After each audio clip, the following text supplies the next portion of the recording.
Indeed, just as men are peering into the heavens in search of the answer, right on schedule these progenitors of the Anunnaki, the Nephilim, are being more and more obvious to the inhabitants of the earth. Like clockwork, they manifest and are soon going to make themselves visibly seen by the whole of the earth in accordance with end-time prophecy as recorded in the scriptures. By and large, the world will view these visitors from the heavens as physical beings from another world, in spite of evidence that it is not the case, and that, as the Bible teaches, their real origins are not physical but spiritual. This is Discovery. We still have the alien spacecraft under appearance. Seen and never expected to see footage like that. And least of all did I expect to see it on film that, or tape that had been exposed by the government. You see over and over again is you see UFOs materialize into the ultraviolet while you watch. You see them come from out of nowhere to the point where they are returning a response to the camera. You also see them dematerialize while you have them under observation. There's two of the central things that have gone on with UFOs since day one: materialization and dematerialization. The materialization and dematerialization of these supposed spacecraft are more akin to ghosts than they are beings that are physical. I don't see nothing down there. Can't be the motorcycles, honey. There's another sparkle. You see what I'm saying? What is that? Tree. No. He's moved it, right? Right there. See it? Uh-huh. Look.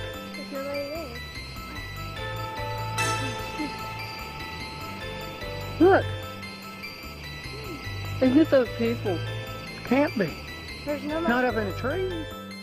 Dr. Alan Hynek believes that we may be dealing with beings from another dimension, as he explains. One of the most intriguing aspects of UFO sightings is their apparent isolation in space and time. Sightings are usually made in one place at a time and last for short periods, sometimes appearing out of nowhere and vanishing into nowhere. This is much more suggestive of a parallel reality than, let's say, visits from some faraway planet, in which case we might expect them to stick around for a while.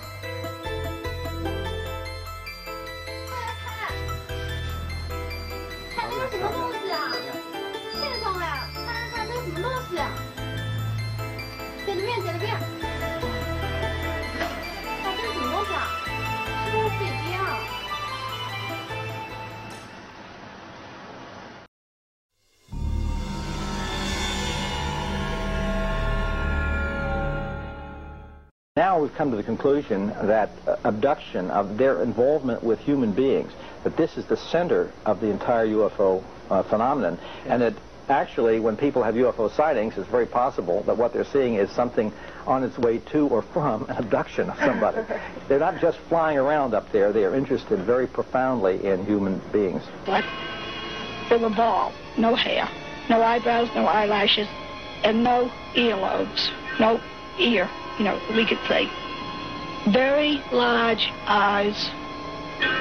I've had, since I wrote Communion, over 55,000 letters from people around the world who've had this similar things that think they have happened to them, and we still get about 200 a week. I remember my mother was taken in a Jeep, and that I was there with a UFO. There was a beam of light that came down, and I was beamed onto the ship. In almost every abduction account by aliens, the abductees report enduring physical examinations where both sperm as well as female eggs are taken. Apparently, these beings appear to be profoundly interested in human reproduction. Some abductees even report they saw part human, part alien fetuses in large test tubes or incubator-like devices.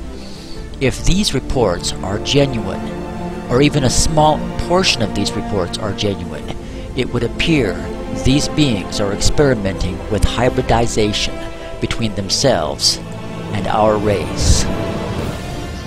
taken, overtaken. I mean, there's a variety of experiments or examinations that take place during the course of an abduction. The scriptures warn our generation, these mighty men and men of old will, just as in the day of Noah, re-infiltrate the human race. These demonic beings will convince those who are spiritually blinded to the truth that they were our creators. They will use the ancient Sumerian seals as the historical record, the same record, by the way, they themselves left here the last time they physically appeared on our planet. Despite the claims of evolution, there is little in the way of genuine evidence to support its claims. The missing link is still missing.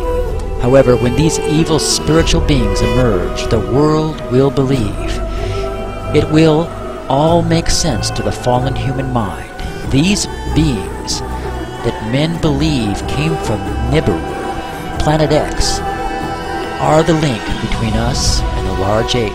Indeed, even though it is mere conjecture on the part of evolution, they will claim human chromosome 2 is remnant proof of past genetic manipulation, since it appears to be a fusion of two smaller large ape genes. Therefore, fallen unrepentant men will accept this coming lie and great worldwide deception. They will embrace these beings as our makers, believing them to be the missing link.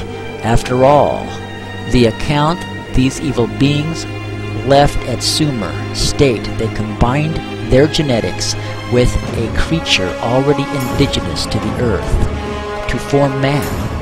So it must be true. The problem of evolution is solved. They made us. And yet, these men will never stop to ask first, how did the indigenous creature they manipulated come into being, to be here before they arrived? And again, they will also fail to consider the question, if they created us, then who created them? These beings are here now. They have always been here, but they are in need of a body to possess, in a final attempt to corrupt the human genome in the hope they can somehow avoid final judgment. And the body must be able to blend in with the rest of us if they ever hope to infiltrate our ranks and bring upon humanity complete spiritual deception. When they appear, they will present themselves as our friends, allies, and rescuers, here to save us from ourselves, to keep us from utterly destroying one another, and to act as warners, allies about another alien race on its way to conquer our planet. All these deceptions the vast majority of humanity will believe, and they will follow their newfound alien friends in war against the second invaders, not knowing that the invader that is coming is Jesus Christ, God Himself. And it just may be that the presenting of these demonic beings from heaven may be what triggers the rapture and Jesus coming and getting His own.